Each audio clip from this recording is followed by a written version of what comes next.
hari ini itu hari apa sih? Nah, Cici Vina tahu nggak? Tahu, hari Pentakosta ya? Nah, hari Pentakosta itu apa sih, Ci? Hari pencurahan Roh Kudus. Nah, betul banget. Nah, adik-adik semua yang percaya kalau Roh Kudus sudah dicurahkan di tengah kita mau semangat memuji nama Tuhan, kita mau naikkan pujian Mars Sekolah Minggu. Pakai gerakan ya. Kami anak sekolah minggu GSDA, selalu gembira dan tertawa. Kami anak sekolah minggu GSDA, selalu memuji Tuhan. Kami gembira, tertawa, hahaha. Aku selalu memuji Tuhan. Haleluya. Mari kita semua puji Tuhan, puji namanya Yesus. Kami anak sekolah minggu GSDA, selalu gembira dan tertawa. Kami anak sekolah minggu GSDA, selalu memuji Tuhan. Aku gembira, tertawa, hahaha. Aku selalu memuji Tuhan. Haleluya. Mari kita semua puji Tuhan, puji namanya Yesus. Tuhan Yesus merdeka dari surga. Tuhan Yesus merdeka dari surga. Dia gagah perkasa dan mulia. Tak ada lawan yang tak gentar. Kuasanya amat heranlah. Haleluya. Haleluya. Mari bersorak bagi Dia, sebab Tuhanku ajaib dan heran. Haleluya. Mari bersorak bagi Dia, sebab Tuhanku ajaib dan heran. I love you, Jesus. Deep down in my heart, I love you, Jesus. Deep down in my heart, think about it. Deep down, deep down in my heart, talk about it. Deep down, deep down in my heart, deep down in my heart, deep down in my heart. Dia beri kemuliaan buat Tuhan. Adik-adik, sekarang kita mau siapkan hati kita mau dengarkan firman Tuhan, kita mau nyanyikan satu pujian ala Roh Kudus.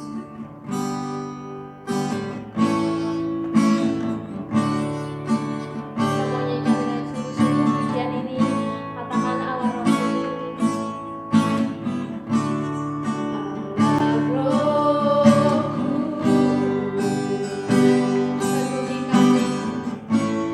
penuhi kami,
kami dari awal hingga pertengahan ini Tuhan. Kami percaya setiap pujian yang kami naikkan kepadamu itu boleh berkenan di hadapanmu dan memuliakan nama-Mu ya Tuhan. Memberkati setiap kami yang sebentar lagi akan mendengarkan firman-Mu. Kami percaya setiap firman-Mu yang ditaburkan oleh guru-guru sekolah minggu tidak sia-sia Tuhan, tapi boleh bertumbuh dan membuah lebat bagi setiap anak-anak sekolah minggu di tempat ini. Terima kasih Tuhan. Kami serahkan semua ke dalam tangan pimpinan-Mu. Hai di dalam nama Tuhan Yesus kami sudah berdoa dan ucap syukur. Sama-sama kita katakan amin. Shalom adik-adik. Tadi adik-adik sudah semangat sekali memuji dan memuliakan nama Tuhan. Dan sekarang saatnya kita untuk duduk diam mendengarkan firman Tuhan. Nah adik-adik, ada yang ingat gak cerita firman Tuhan di sekolah minggu lalu? Ya, Koko William menceritakan tentang peristiwa kenaikan Tuhan Yesus. Dan saat ini Cici mau menceritakan peristiwa yang terjadi 10 hari setelah kenaikan Tuhan Yesus, yaitu hari Pentakosta. Nah, adik-adik, ada yang tahu nggak apa itu Pentakosta? Nah, Pentakosta berarti hari yang ke-50. Artinya dia terjadi 50 hari setelah Tuhan Yesus bangkit. Dan pada Pentakosta terjadi pencurahan Roh Kudus. Nah, adik-adik, kita mau ingat kembali seperti apa yang terjadi di hari Pentakosta. Kita saksikan video berikut ini. Orang-orang Yahudi dari seluruh dunia berdatangan ke Yerusalem untuk merayakan Pentakosta. Para pengikut Yesus juga ada di sana.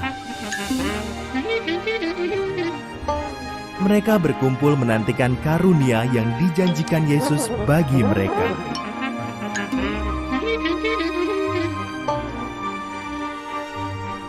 Di tengah-tengah perayaan, karunia Tuhan datang.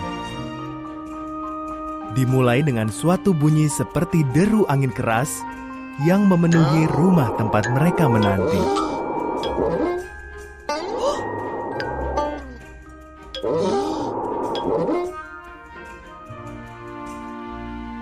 Selanjutnya, tampak sesuatu seperti api hinggap di atas mereka semua. Lalu Roh Kudus Tuhan memenuhi semua orang di dalam ruangan itu, dan Ia memberi mereka kuasa untuk berbicara dalam bahasa-bahasa lain.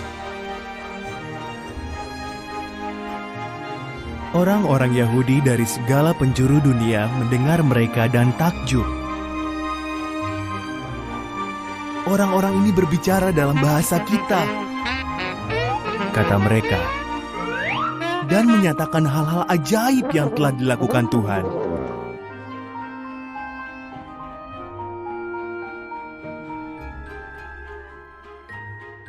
Petrus menjelaskan, inilah karunia Tuhan yang sudah dijanjikan sejak dahulu kala. Karunia ini kami terima melalui Yesus, Sang Mesias. Kalian menyalibkan Yesus, tetapi Tuhan telah membangkitkannya.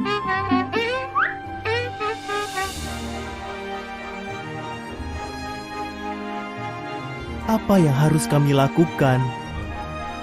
Tanya orang-orang dengan sedih. Tinggalkan perbuatan jahat, jawab Petrus. Percayalah pada Yesus Kristus. Ia akan mengampuni dosa kalian dan memberi kalian Roh Kudus-Nya.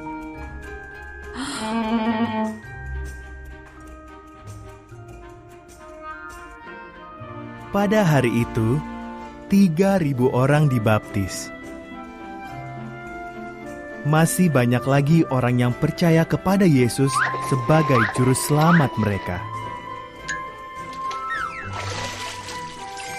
Nah adik-adik, dari cerita tadi kita lihat bahwa pada saat Pentakosta murid-murid Tuhan berkumpul di sebuah rumah di Yerusalem. Mereka bersehati berdoa bersama, lalu turunlah Roh Kudus dalam bentuk lidah api ke atas mereka. Dan mereka pun bisa berkata-kata dengan bahasa roh. Nah adik-adik, Peristiwa turunnya Roh Kudus tersebut sesungguhnya sudah dijanjikan oleh Tuhan Yesus. Nah, kita mau lihat di Yohanes 14 ayat 16. Yohanes 14 ayat 16. Aku akan minta kepada Bapa, dan Ia akan memberikan kepadamu seorang penolong yang lain, supaya Ia menyertai kamu selama-lamanya. Jadi Tuhan Yesus sudah menjanjikan kepada murid-murid akan memberikan penolong yang akan menyertai selama-lamanya, yaitu Roh Kudus. Jadi Tuhan Yesus menganggap murid-muridnya adalah sahabat-sahabatnya. Tuhan Yesus sangat mengasihi mereka, sehingga ketika Tuhan Yesus naik ke surga, murid-murid tidak ditinggalkan begitu saja, tapi ada Roh Kudus yang kemudian turun menyertai murid-murid selama-lamanya. Nah, adik-adik, apa makna kedatangan Roh Kudus? Kita lihat di Kisah Para Rasul 2 ayat yang keempat. Kisah Para Rasul 2 ayat 4. Maka penuhlah mereka dengan Roh Kudus, lalu mereka mulai berkata-kata dalam bahasa-bahasa lain, seperti yang diberikan oleh Roh itu kepada mereka untuk mengatakannya. Nah, jadi adik-adik, Roh Kudus itu turun mempunyai makna yang pertama, yaitu untuk memperlengkapi murid-murid Tuhan dengan kuasa. Lalu yang kedua, untuk membaptis dengan Roh. Dan yang ketiga, yaitu untuk memampukan murid Tuhan untuk melayani dan bersaksi.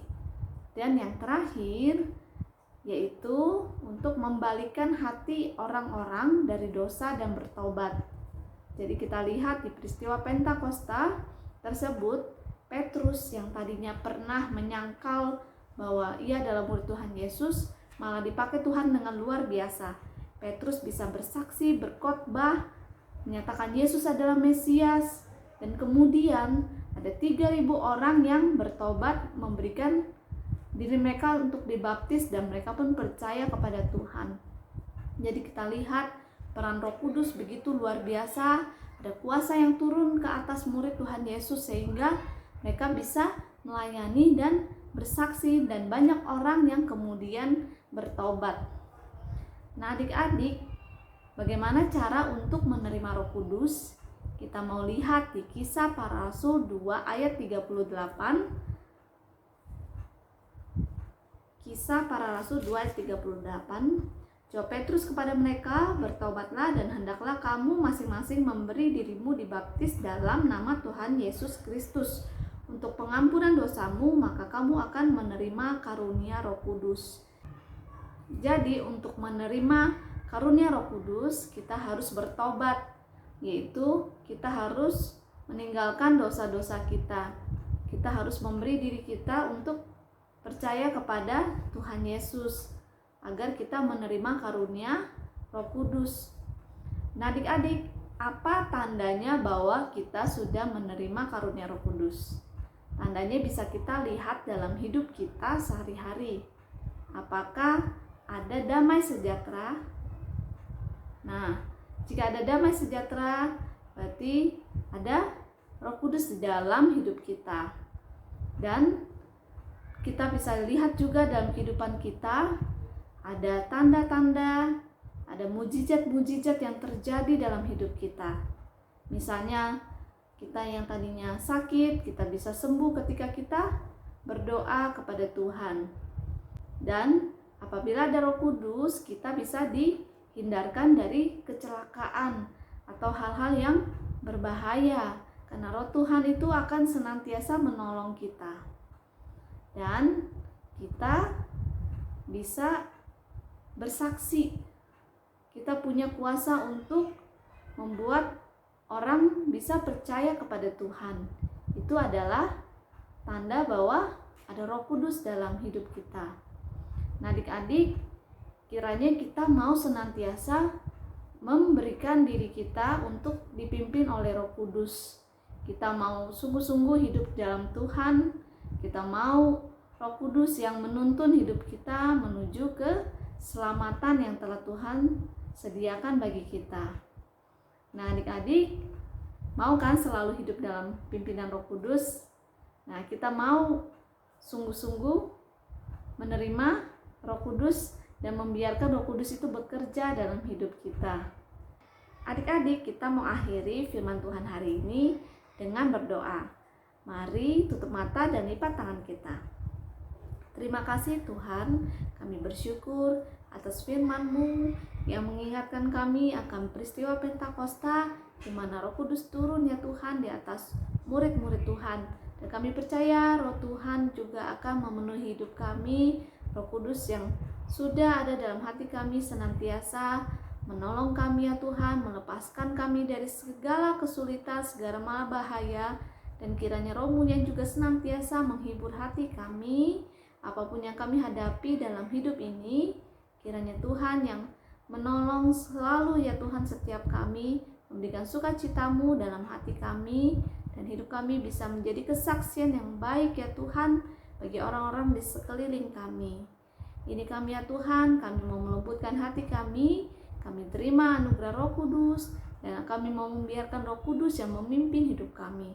Terpujilah nama-Mu Tuhan Yesus. Inilah doa kami, inilah permohonan kami alaskan hanya di dalam satu nama Tuhan Yesus. Haleluya, amin. Sekian pesan firman Tuhan hari ini. Tuhan Yesus memberkati. Adik-adik, untuk ayat emas minggu ini dari Kisah Para Rasul 2 ayat 38. Kita baca sama-sama dan dihafalkan ya. Bertobatlah dan hendaklah kamu masing-masing memberi dirimu dibaptis dalam nama Tuhan Yesus Kristus untuk pengampunan dosamu, maka kamu akan menerima karunia Roh Kudus.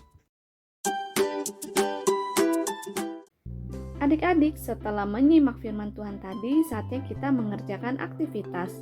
Pilihlah jawaban yang benar untuk kelima pertanyaan berikut. Lalu kumpulkan jawaban adik-adik ke guru sekolah minggu. Selamat mengerjakan adik-adik.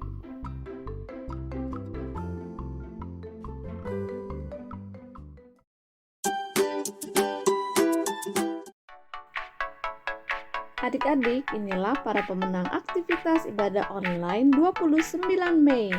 Ada Grace dari kelas Pratama, Jaden dari kelas Pratama, Ping dari kelas Pratama, Pang dari kelas Madya, dan Mei dari kelas Pratama. Selamat ya adik-adik, tetap rajin beribadah dan kerjakan aktivitas ibadah online sekolah minggu. Sampai jumpa minggu depan adik-adik. Tuhan Yesus memberkati.